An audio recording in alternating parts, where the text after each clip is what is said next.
odogwu nwanyị adịgbo na-ekele unu. Ana m asị unu jidenu nke unu ji, maka na onye si ya jide nke o ji na nke o ji amaka.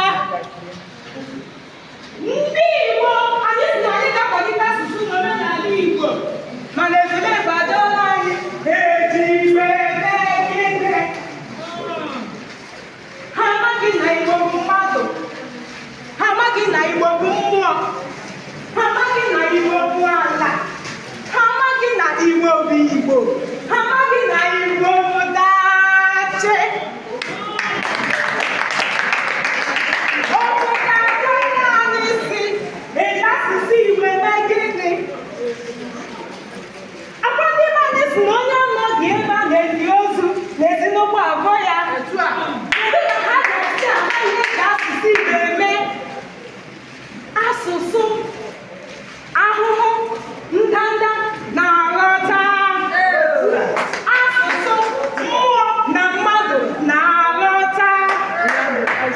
Asụsụ Igbo bụ asụsụ eji eje mba. Ofeke amaghị na eji asụsụ Igbo eme gala. Ha amaghị na eji asụsụ Igbo arapịam.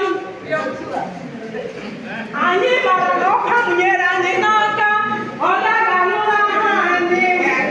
Maka na Igbo ga-adị, Igbo amaka, Igbo ebuka, eji Igbo eje mba.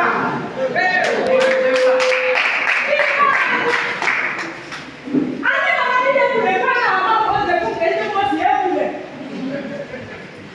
Olu ụbọchị nta ka anyị chọọ n'Owere eji, ka n'Owere nje ejika.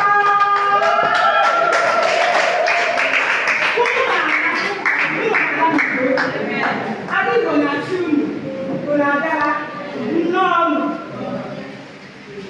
Bịanụ nke ọma. Rubenụ mgbe ọzọ anyị ga-ezukọ, maka na ama na ndị omenka ka nwere ihe ndị ọzọ ha na-akpọdere anyị. Ndị isi anyị ekelekwa.